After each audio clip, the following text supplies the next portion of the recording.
Está na altura da revista de imprensa neste jornal. Hoje é nosso convidado o economista e professor do ISEC, Jorge Landeiro Vaz. Muito bom dia, professor. Bem-vindo a este jornal. Já lá vamos analisar a nossa situação. De resto, para já, olhar a imprensa desta manhã, mais concretamente os Estados Unidos, que enfrentam também, com algumas diferenças, mas algum paralelismo com o que nós passamos, nomeadamente a questão do déficit, com as agências de rating a penalizar a maior economia do mundo.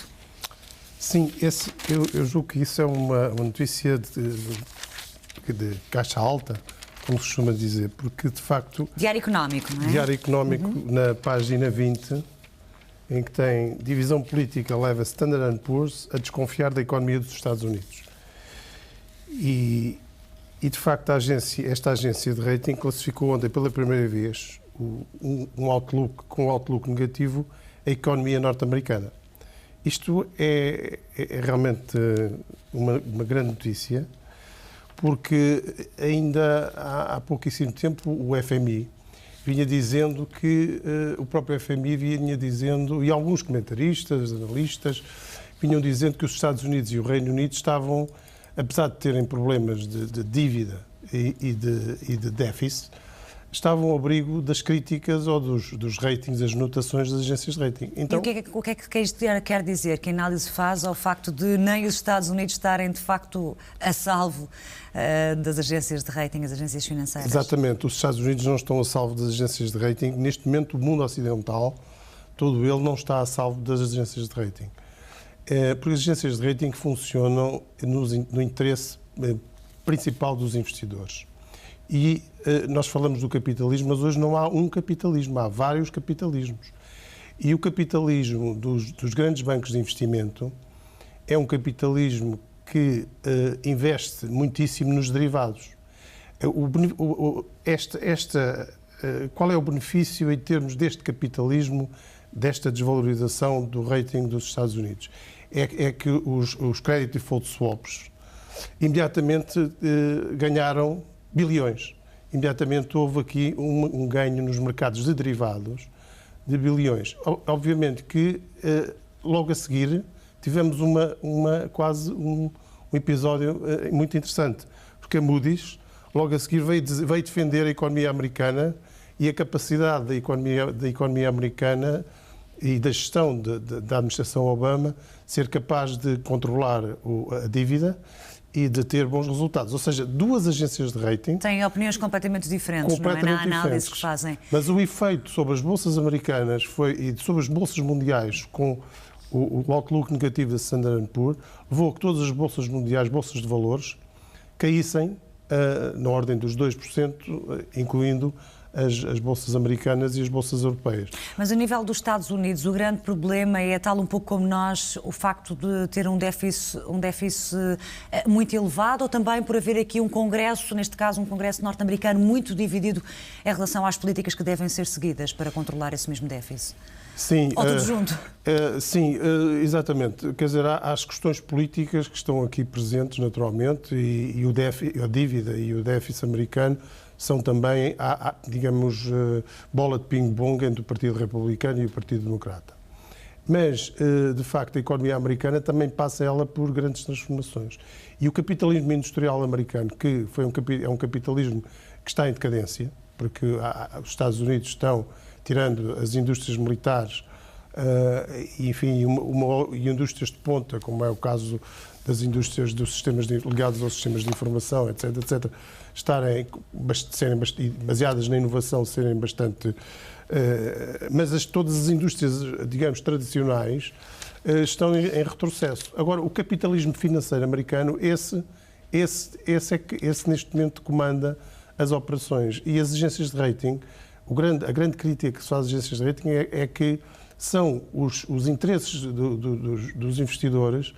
Eles participam no capital das agências de rating. As agências de rating não são independentes deste processo. E, portanto, os interesses das agências de rating e destes investidores, destes mega investidores mundiais, que investem em... É preciso ver que os derivados foram classificados por Warren Buffett, um dos grandes investidores mundiais e especuladores, mas que não especula, tanto quanto, por palavras dele, não especula na área dos derivados, considera os derivados armas de destruição maciça. E tudo o que aconteceu nos Estados Unidos em 2008 foi uma catástrofe, como aconteceu na Islândia, como aconteceu na Irlanda. Nós estamos... Aliás, os bancos portugueses também encaixaram, embora isso não seja... E vamos precisamente a uma das notícias. Vamos até à página 32, 33, de resto o maior banco privado português, o BCP, é de resto uma das notícias que também já demos neste jornal, que foi aprovado em Assembleia um aumento do capital. Páginas 32 e 33, ainda do Diário Económico. Sim, senhor. É uma das notícias que, de resto, o professor escolhe, não é? É, exatamente. Chama particular atenção. Sendo que o presidente do Millennium PCP diz que, apesar deste reforço de capital, pode não ser suficiente, não é? Pois, exatamente. Nós estamos agora a ser, digamos que a opinião pública portuguesa está a ser preparada para que uma parte dos recursos do Fundo de Estabilização venha, digamos, a recapitalizar os bancos portugueses. Dir-se-á, bom, haverá aqui sempre opiniões muito diversas. Ou seja, nós temos agora uma grande oportunidade de facto, recapitalizar os bancos portugueses. Eles vão precisar de capital. Já, enfim, é uma das verdades que é trazida pelo FMI, digamos assim. Apesar de os bancos portugueses terem passado nos stress tests do ano passado, de maio do ano passado, o que é certo é que os bancos irlandeses também passaram e faliram e foram à falência no fim do ano. Portanto, os stress tests do ano passado não significam... Valem o que valem. Valem o que valem, não é? Agora, este ano, os stress tests e o FMI, aliás, o presidente do FMI teve declarações que eu ontem ou anteontem, estes últimos dias, muitíssimo importantes. Ele diz que estava à espera justamente dos stress tests este ano da banca europeia. E os stress tests vão ser muito mais profundos. Vão pôr não apenas a solvabilidade, que era o que basicamente os stress tests do ano passado questionaram, mas o bottom line da banca não é a solvabilidade, é a liquidez. E o problema aqui é um problema de liquidez. E quando os mercados estão fechados para a banca portuguesa, ou seja, os bancos os estrangeiros não emprestam aos bancos portugueses porque desconfiam deles e já não emprestam há mais de um ano. Isto é assim. O que é certo é que o Banco Central Europeu, que é o Lender of Last Resort, digamos, substituiu o funcionamento dos mercados monetários interbancários. E 7,3% dos ativos dos bancos portugueses está no Banco Central Europeu. É financiado pelo Banco Central Europeu.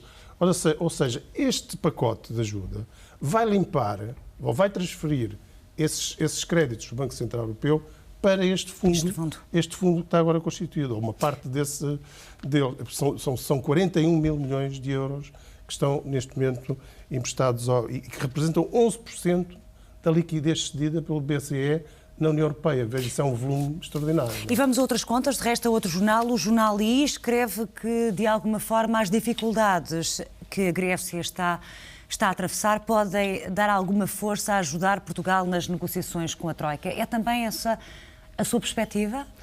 Sem dúvida.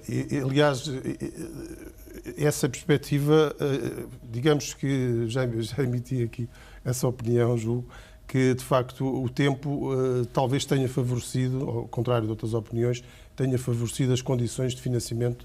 Porque muitos dizem que o governo português já devia ter pedido ajuda mais cedo, não é? Exatamente, mas de facto, quer dizer, nós... O professor acha que não? Acha que o facto de termos pedido só agora pode até ser benéfico na forma como nós podemos negociar? Pode ser benéfico. Nós vamos ter uma taxa enfim, vamos ter condições melhoradas, porque a Grécia, para além de ter entrado numa recessão profundíssima, porque as medidas do FMI, a ortodoxia do FMI de deflação... São recessivas, não é? São altamente recessivas, conduzem a problemas sociais gravíssimos e a Grécia não tem um plano de desenvolvimento.